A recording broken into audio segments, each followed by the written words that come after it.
Saudara-saudara yang saya kasihi dalam Tuhan Yesus, Salam. Dan apa kabar seluruh jemaat Tuhan pada pagi hari ini? Saya percaya kita bersama di dalam ruang ibadah atas talian pada pagi ini. Dan saya yakin dan percaya bahwa seluruh jemaat Tuhan memiliki kerinduan dan hati kita yang ingin menyembah Tuhan, beribadah kepada Tuhan, mengabdi kepada Tuhan, dan mendekatkan diri kita kepada Tuhan pada pagi ini. Nah, saudara-saudara yang saya kasih dalam Tuhan Yesus, saya senang sekali kalau kita boleh belajar firman Tuhan, mendengar firman Tuhan. Dan saya senang sekali juga ingin menyampaikan firman Tuhan untuk kita pada pagi ini yang terambil daripada kitab Kisah Para Rasul pasal yang ke-7 ayat yang ke-55 hingga ayat yang ke-60. Demikian firman Tuhan untuk kita pada hari ini. Saya akan membaca kebenaran firman Tuhan ini untuk kita pada pagi ini. Kisah Para Rasul pasal yang ke-7 ayat yang ke-54 hingga ayat yang ke-60. Demikian firman Tuhan untuk kita pada hari ini. Stefanus dibunuh, Saulus hadir. Ketika anggota Mahkamah Agama itu mendengar semuanya itu, sangat tertusuk hati mereka. Maka mereka menyambutnya dengan gertakan gigi. Tetapi Stefanus yang penuh dengan Roh Kudus menatap ke langit, lalu melihat kemuliaan Allah dan Yesus berdiri di sebelah kanan Allah. Lalu katanya, sungguh aku melihat langit terbuka dan anak manusia berdiri di sebelah kanan Allah. Maka berteriaklah mereka dan sambil menutup telinga serentak menyerbu dia. Mereka menyeret dia keluar kota lalu melemparinya.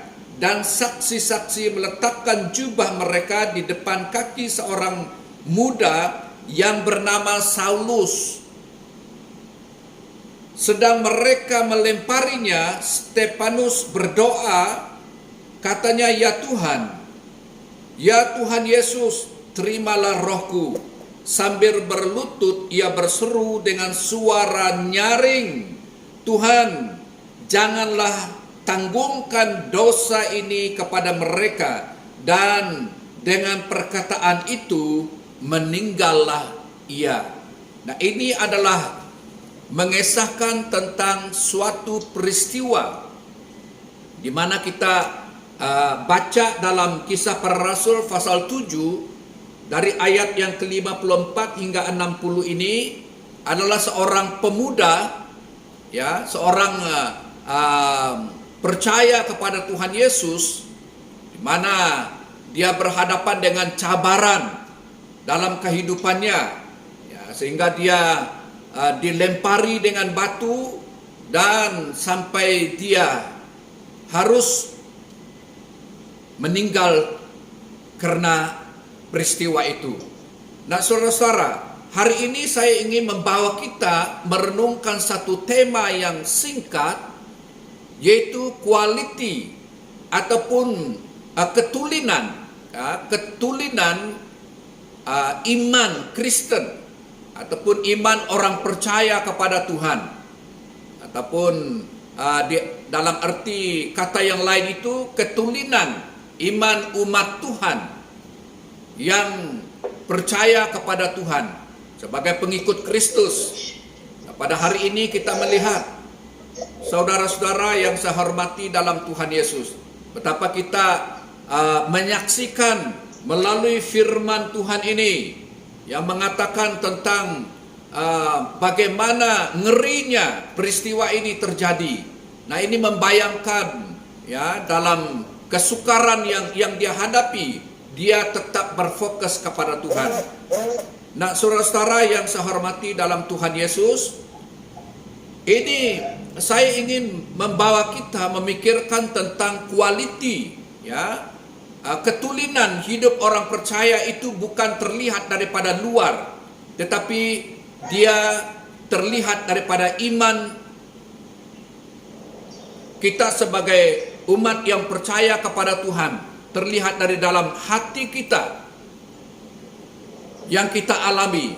Nah, sebab itu pada hari ini mari kita bersama-sama merenungkan bagian firman Tuhan ini, dan kita mau mengaplikasikan firman Tuhan itu untuk pribadi kita, untuk gereja kita, ya, ketulinan iman Kristen di kala saat sukar.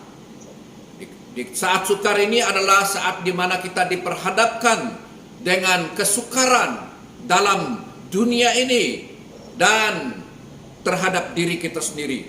Nah, kita melihat ada 3 respon yang kita boleh baca di sini terhadap apa yang kita lihat, respon Stefanus terhadap penderitaan yang dialaminya. Ya, yang pertama itu pada waktu dia diheret dan dia dilempar dengan batu karena iman percayanya kepada Tuhan. Apa yang kita lihat dalam ayat yang 55? Tetapi Stefanus yang penuh dengan Roh Kudus, dia menatap ke langit lalu melihat kemuliaan Allah dan Yesus berdiri di sebelah kanan Allah Bapa di surga. Ini yang terjadi, saudara-saudara. Sementara dia berhadapan dengan cabaran ini, peristiwa ini, keadaan ini, dia tetap melihat ke atas. Dia menatap ke langit. Merupakan respon yang kita lihat daripada seorang pemuda yang bernama Stefanus ini. Ya, kita lihat dikatakan dia yang penuh dengan Roh Kudus, di mana dia dilempar dengan batu, tetapi dia tidak memandang berapa besar, berapa banyak batu yang mereka guna untuk merajam dia. Tetapi dia tetap memandang kepada Tuhan. Dia menatap mukanya ke langit, dia melihat ke atas. Dalam arti kata yang lain, dia berserah kepada Tuhan. Dia tetap fokuskan hatinya kepada Tuhan. Karena imannya yang begitu kuat, sekalipun dia harus berhadapan dengan cabaran yang besar ini. Nah, saudara-saudara, kita melihat batu yang mereka guna untuk merajam Stefanus sehingga dia mati adalah merupakan melambangkan masalah yang dihadapi. Ya, masalah yang dia hadapi, masalah yang kita hadapi. Ya, janganlah kita fokus kepada batu, masalah dalam kehidupan kita, tetapi kita harus menatap ke langit, pandang Tuhan yang jauh lebih besar. Seperti pada hari-hari ini, saudara-saudara, kita diperhadapkan dengan cabaran yang besar. Kita tidak hanya memandang cabaran itu sebagai sesuatu yang boleh mengancam iman kita, tetapi kita melihat Yesus itu lebih besar daripada cabaran yang kita hadapi. Ini adalah merupakan peristiwa yang penting yang perlu kita pelajari, saudara-saudara. Kita akan fokuskan minda kita, hati kita hanya kepada Tuhan saja. Seperti sikap yang kita lihat daripada Stefanus ini. Sekalipun dia harus berhadapan dengan cabaran yang besar ini, tetapi dia tetap melihat kepada Tuhan. dia tetap memandang Tuhan, dia tetap menyerahkan seluruh hidupnya kepada Tuhan, sekalipun harus berhadapan dengan situasi seperti ini. Nah, dalam 1 Petrus pasal 5 ayat yang ke-10, ini dikatakan, ya, dan Allah itu adalah sumber segala kasih karunia yang telah memanggil, ya, segala kasih karunia yang telah memanggil kamu dalam Kristus kepada kemuliaannya yang kekal, akan memperlengkapi, meneguh, menguatkan, dan mengokohkan kamu sesudah kamu menderita seketika lamanya. Sesudah kamu menderita seketika lamanya. Jadi artinya penderitaan itu, cabaran itu hanyalah bersifat sementara waktu. Tuhan mau supaya kita menjadi orang Kristen, ketulinan iman kekristenan kita ini, ya, harus melihat bahwa cabaran yang kita hadapi adalah sesuatu yang hanya sementara waktu. Dalam arti kata yang lain, sesuatu yang hanya seketika lamanya.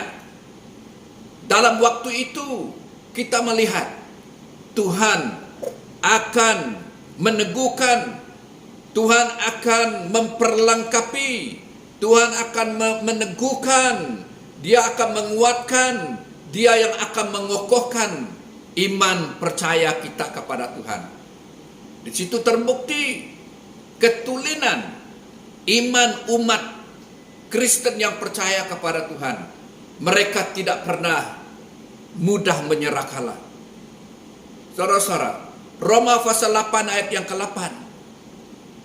Sebab aku yakin penderitaan zaman sekarang ini tidak dapat dibandingkan dengan kemuliaan yang akan dinyatakan kepada kita kelak. Penderitaan yang kita alami ini hanya sementara, tetapi kemuliaan yang kita akan perolehi kemudian adalah sesuatu yang kekal. Ini janji Tuhan. 1 Petrus pasal 2 ayat 19 dan 20. Sebab adalah kasih karunia jika seorang karena sadar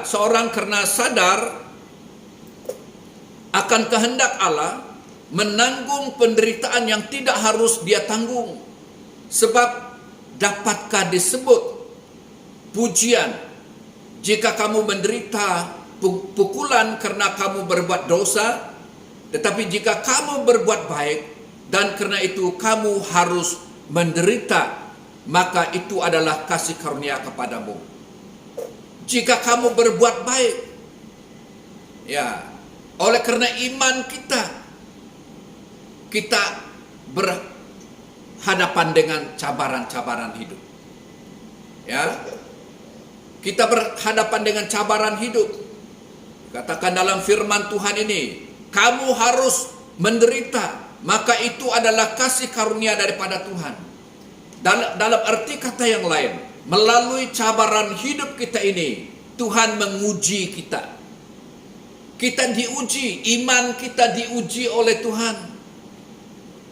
Sejauh mana ketulinan iman kita itu, seperti Stefanus, dia akan tetap memandang kepada Tuhan. Dia akan tetap berpegang kepada imannya kepada Tuhan, percaya sepenuhnya kepada Tuhan. Dalam situasi yang begitu mencabar sehingga dia harus mati dirajam dengan batu, dia akan tetap percaya kepada Tuhan. Sikap yang kedua yang kita lihat daripada Stefanus ini, yaitu berserah kepada kehendak Tuhan. Dia berserah kepada kehendak Tuhan. Orang Kristen yang percaya kepada Tuhan, kita harus senantiasa berserah kepada kehendak Tuhan. Kita harus menyatakan kepada Tuhan bahwa inilah hidupku, pakailah aku, apapun yang terjadi, segala sesuatu itu adalah di dalam rancangan Tuhan. dalam Kisah Para Rasul pasal 7 ayat 59 ini mengatakan, sedang mereka melemparinya, ya, Stefanus berdoa. Dia berdoa kepada Tuhan. Dikala kita berhadapan dengan cabaran kehidupan ini, saudara-saudara yang saya kasih dalam Tuhan Yesus, kita harus berdoa kepada Tuhan. Kata Stefanus, sementara dia dilempar dengan batu, ya Tuhan Yesus, terimalah rohku. Semakin kita mengenal Tuhan, pasti tidak akan pernah mengecewakan dengan apapun yang terjadi. Apapun yang terjadi dalam kehidupan kita, ya, itu tidak akan mengecewakan kita. Sekalipun dia berakhir dengan sesuatu yang kita lihat dengan Stefanus, harus mati, tetapi kemuliaan Tuhan itu dinyatakan di dalam kehidupannya. Roma pasal 8 ayat 28 mengatakan, Allah itu turut bekerja di dalam segala sesuatu, ya, bekerja dalam setiap perkara yang terjadi dalam kehidupan kita ini, saudara-saudara. Allah turut bekerja menguji iman kita, ketulinan kepercayaan kita, kekristenan kita sebagai pengikut Kristus yang sejati ataupun sebagai pengikut Kristus yang bukan sejati. Di situ kita boleh menilai sejauh mana mereka setia mengikut Tuhan. Saudara-saudara yang saya kasih dalam Tuhan Yesus, dalam 1 Petrus pasal 1 ayat yang ke-6 dan 7 mengatakan, bergembiralah akan hal itu, sekalipun sekarang ini kamu seketika harus berduka cita oleh berbagai-bagai pencobaan. Ya, seketika waktu, kita harus ingat, perkataan seketika waktu adalah sesuatu yang sementara waktu. Mari kita perhatikan, saudara-saudara.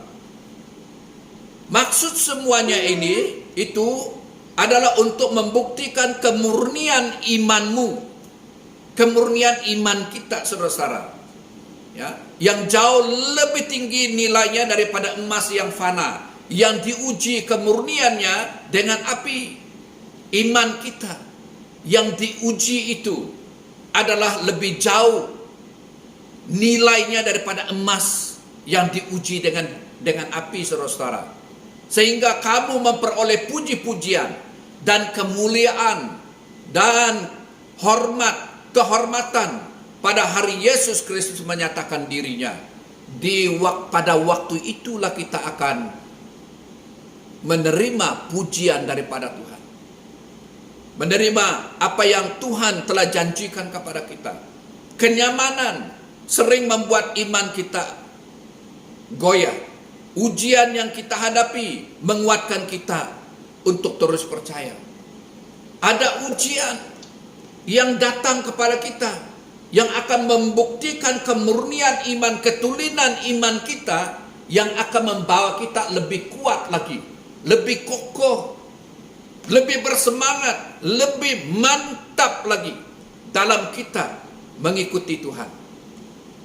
Pasti kita akan mengalami kemenangan yang luar biasa daripada Tuhan kita, Yesus Kristus.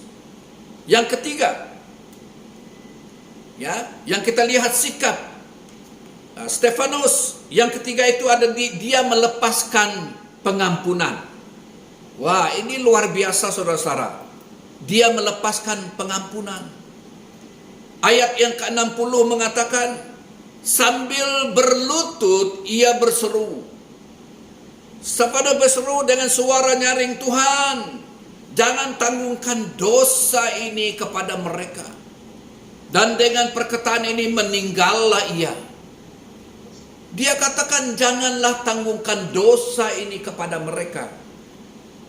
Perkataan ini kita lihat pada waktu Yesus disalibkan, dia juga mengatakan, ampunilah mereka Tuhan, karena mereka tidak tahu apa yang mereka lakukan.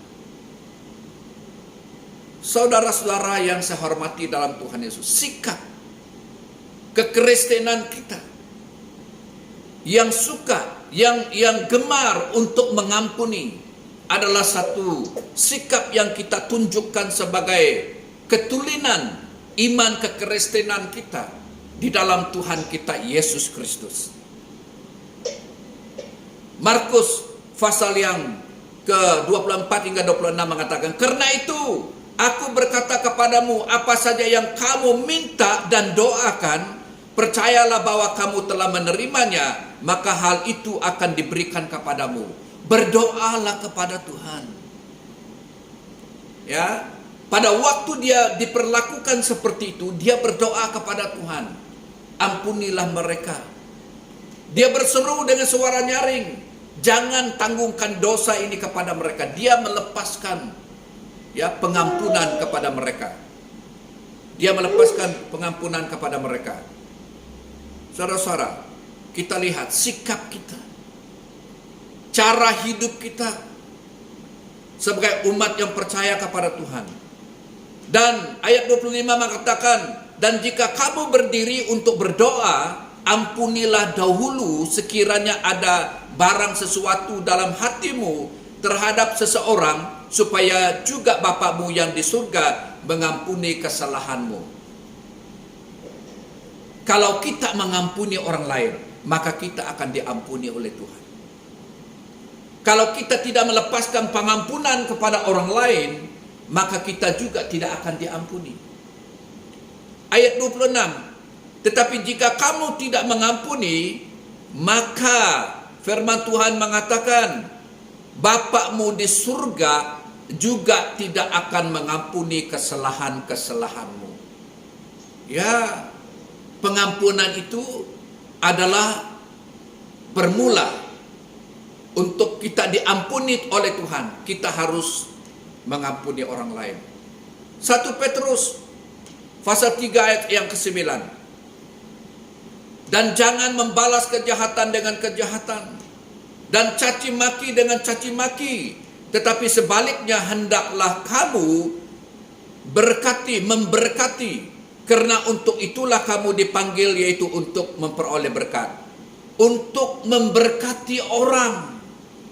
Wah, ini sikap yang perlu kita amalkan, yang perlu kita tonjolkan, yang perlu kita lakukan di dalam kehidupan kita sebagai sebuah gereja yang dikasihi oleh Tuhan, yang diberkati oleh Tuhan. Ada istilah mengatakan diberkati untuk memberkati. Sekali lagi, diberkati untuk memberkati. Kalau kita merasa kita diberkati, dan kita harus memberkati orang lain. Firman Tuhan mengatakan dalam Injil Matius, ya, kalau kita suka orang melakukan kita seperti itu, kita harus melakukan itu kepada orang lain, karena mereka juga akan menjadi senang kalau kita senang. Saudara-saudara yang saya hormati dalam Tuhan Yesus, satu contoh, ya, contoh yang saya boleh berikan kepada kita supaya kita memahami akan perkataan Tuhan Yesus ini, ya, perkataan Tuhan Yesus ini. Kalau kita berjalan di atas jalan raya, kadang-kadang ada orang yang susah memberi jalan kepada orang, ya, walaupun dia sudah buat signal untuk pergi, ya, di sebelah, sedangkan kita boleh beri jalan kepadanya, tapi ada orang tidak mau beri jalan. Ya, ini senang, ya, ilustrasi yang senang. Tapi saya selalu mengingat perkataan Tuhan Yesus, ya, karena apabila kamu memberi jalan kepadanya, hatinya akan senang. Dan kita harap supaya orang yang merasa senang itu akan melakukan perkara yang sama kepada orang lain. Seperti itu. Nah, saudara-saudara, kita percaya bahwa Tuhan kita adalah Allah yang luar biasa dalam kehidupan kita. Yang kita belajar pada hari ini, saudara-saudara, Stefanus dia melepaskan pengampunan kepada mereka yang memperlakukan dia seperti mana yang dia hadapi. Merajam dia dengan batu, dan dia tidak mengeluarkan kata-kata yang melawan mereka, tetapi dia memberkati mereka, dia mengampuni mereka, memberkati, berdoa untuk mereka kepada Tuhan supaya jangan tanggungkan kejahatan ini kepada mereka. Saudara-saudara yang saya kasihi dalam Tuhan Yesus, kita harus memiliki kualiti ketulinan iman kekristenan kita seperti Stefanus. Dikala kita diperhadapkan dengan cabaran hidup. Hari ini kita diperhadapkan dengan COVID-19. Kita harus sabar, karena keadaan seperti ini, seperti firman Tuhan, seketika waktu dia akan berlalu, saudara-saudara. Seketika waktu. Karena yang kekal itu adalah janji Tuhan. Kemuliaan yang kita akan perolehi, yang Tuhan telah janjikan kepada kita. Kualiti hidup seperti Stefanus. Meskipun keadaan semakin berat, tetapi kita punya Tuhan yang luar biasa. Tuhan kita adalah Allah yang besar, Allah yang hebat, ya, Allah kita yang mengampuni kita, Allah kita yang menghiburkan hati kita, bahkan Allah kita yang berjanji akan menyertai kita sepanjang waktu. Dalam waktu-waktu kita berhadapan dengan situasi yang kita hadapi ini, saya percaya bahwa Tuhan akan tetap melindungi kita, memberkati kita. Inilah firman Tuhan yang saya bawa untuk kita. Ingat, Tuhan kita lebih besar daripada cabaran yang kita hadapi. Seperti yang dihadapi oleh Stefanus. Dia tidak melihat batu itu, dia tidak melihat jumlah batu yang mereka guna, tetapi dia tetap akan memandang Tuhan sebagai penolongnya yang setia. Dan kemuliaan Tuhan meliputi seluruh kehidupannya, dan untuk kita semua sebagai jemaat Tuhan yang Tuhan Yesus kasihi. Tuhan memberkati. Mari kita berdoa. Terima kasih Tuhan atas firman-Mu yang begitu luar biasa, yang menguatkan iman kami dan memberikan semangat yang baru kepada kami. Dan kami percaya Tuhan, kami telah dikuatkan, kami telah diteguhkan, dan kami telah diberi dorongan oleh karena janji firman Tuhan. Dan kami mau supaya kami menjadi orang Kristen yang kuat dan mempertahankan ketulinan iman kami sebagai umat-Mu yang percaya kepada Tuhan. Terima kasih, Roh Kudus akan terus menempatkan firman-Mu dalam hati kami, dan biar firman Tuhan akan menjadi bagian berfungsi dalam kehidupan kami untuk membawa kami melihat kemuliaan Tuhan. Terima kasih Tuhan. Di dalam nama Tuhan Yesus kami sudah berdoa dan mengucap syukur. Haleluya. Amin. Amin. Nah, saya serahkan kepada admin kita.